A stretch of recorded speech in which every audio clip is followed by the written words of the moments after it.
एक बुजुर्ग मगरमच्छ ने 100 साल ज्यादा जीने की चाह में इतनी बेरहमी दिखाई कि उसने अपने ही बेटे को खा लिया। उसकी चीखें पूरे टापू में गूंज गईं। बाकी मगरमच्छों ने उसकी क्रूरता देकर उसे खत्म करने की ठानी, लेकिन उसका शरीर लोहे जैसा सख्त था। पूरी ताकत लगाने पर भी खरोंच तक न आई। मजबूर होकर सबने मिलकर उसे टापू से बाहर निकाल दिया और वह समझ गया कि यहाँ अब बचना मुश्किल है, इसलिए सीधे समुद्र में कूदकर सदियों पुराने घर से चला गया। भटकते भटकते वह एक सुनसान टापू पर पहुंचा, जहाँ उसकी मुलाकात एक जवान और खूबसूरत ऑक्टोपस अनाया से हुई। पहली नजर में अनाया उस पर फिदा हो गई और रोज समुद्र में उतरकर मछलियां पकड़कर उसका ख्याल रखने लगी। मगर जितनी भी मेहनत करे मगरमच्छ का पेट न भरता। रात को भूख से बेहाल मगरमच्छ ने सोती हुई अनाया की एक टांग चुपके से खा ली। अगली सुबह अनाया को कुछ पता ही नहीं चला। उल्टा जब मगरमच्छ ने पूछा कि कोई टांग कम तो नहीं लग रही, वह गुस्से में बोली कि उसकी 8 टांगे हैं। तभी मगरमच्छ समझ गया कि अनाया गिनती नहीं जानती और यही आगे उसकी किस्मत बनने वाली थी। आसपास की मछलियां खत्म होने पर दोनों ज्यादा मछलियों वाले इलाके में गए, चट्टानों के पास बस गए। धूप और हवा से मगरमच्छ की स्किन लाल पड़ गई। वह चट्टान पर हांफता रहा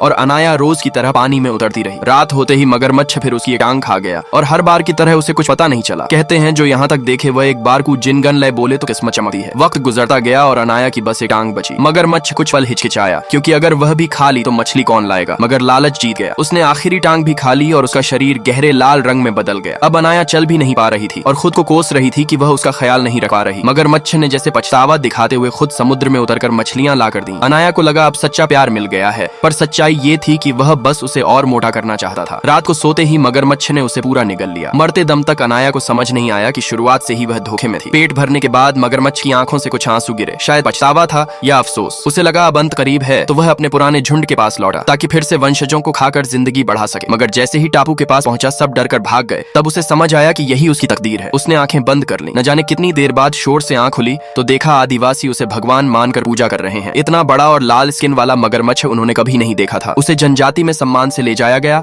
और यहीं उसकी जिंदगी का हाई पॉइंट आया। अब खाना कभी खत्म नहीं हुआ, क्योंकि उस कबीले की पीढ़ियां ही उसका भोजन बनने वाली थी। तो आप क्या सोचते हैं? लाइक सब्सक्राइब कर देना, भगवान आपको बहुत खुशी देगा।